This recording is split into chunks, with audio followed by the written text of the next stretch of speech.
नमस्कार, ताज़ा होली विद रिया के एक और एपिसोड में आपका स्वागत है और आप देख रहे हैं न्यूज़ पीआर। आज की कहानी है सुरभि गौतम की। सुरभि गौतम मध्य प्रदेश की रहने वाली हैं।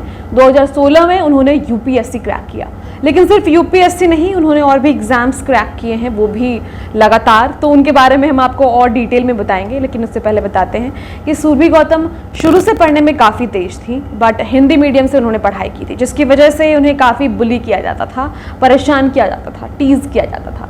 लेकिन सुरभि ने इन चीज़ों को उस समय तो इग्नोर किया। फिर 12वीं का एग्ज़ाम दिया, अच्छे अंकों से 12वीं भी इन्होंने पास कर लिया। बाद में भोपाल यानी कि स्टेट इंजीनियरिंग का एग्ज़ाम दिया और भोपाल में ही इन्होंने एक इंजीनियरिंग कॉलेज में एडमिशन लिया। इन्होंने किया इलेक्ट्रॉनिक्स एंड कम्युनिकेशन इंजीनियरिंग।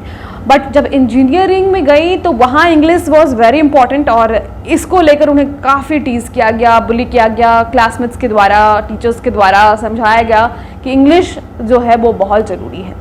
हालांकि इन बातों को उन्होंने इग्नोर इस बार नहीं किया। इन बातों को उन्होंने इस बार जो है अपनी जो कमियां थी उन्होंने उसको ही हटा दिया, इंग्लिश पे खूब जोर दिया और इंग्लिश अपना कुछ ही समय में उन्होंने ठीक कर लिया और इसको लेकर उन्हें कॉलेज में अवार्ड भी मिला, बस इंग्लिश के लिए। तो इस तरीके से सुरभि ने अपना पहला पड़ाव यहाँ पे ख़त्म किया। यानी कि एक वक्त पर जब उन्हें कॉलेजेस में और स्कूल्स में टीज़ किया जाता था, लेकिन इस बातों को उन्होंने हटाया।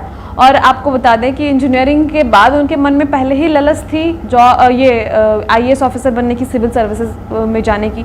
उससे पहले वो टीसीएस में ऑलरेडी जॉब कर रही थी, बट फिर उन्होंने जॉब को बीच में ही छोड़ दिया, परीक्षाएं देती रहीं।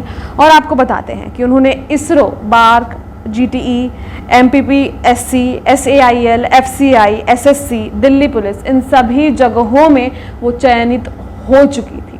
बट इन सभी चीज़ों को छोड़कर फिर उन्होंने आगे एग्ज़ाम्स दिया। फिर 2013 में उन्होंने वो आईईएस बनी, बट उन्हें आईएएस ही बनना था, तो 2016 में उन्होंने फिर से यूपीएससी दिया और फिर वो आईएएस ऑफिसर बन गई। तो इस तरीके से सुरभि ने इतने एग्जाम्स क्रैक किए हैं। सोचिए, एक वक्त पर जहां आपको बुली किया जाए और फिर बाद में आप ऐसा निखरें, तो फिर उन लोगों के जुबान पर जो तमाचा, उन लोगों के मतलब बातों पे जो तमाचा लगा है, वो तो भाई अलग ही बात होगी, अलग ही फीलिंग होगी, वो अलग ही लेवल की। तो यह थी सुरभि गौतम की कहानी, छोटी सी कहानी, बट इनका लंबा सफ़र था। वो हमें छोटा दिख रहा है, बट ऐसा कुछ था नहीं। तो फिलहाल आज की इस कहानी में इतना ही। कल फिर एक नई कहानी के साथ मिलेंगे। तब तक के लिए आप ताज़ा होली विद रिया के एपिसोड्स जो हैं हर रोज़ इसी वक्त देख सकते हैं। बाकी सारी खबरों के लिए आप दिन भर हमारे साथ बने रहें। आपका बहुत बहुत धन्यवाद।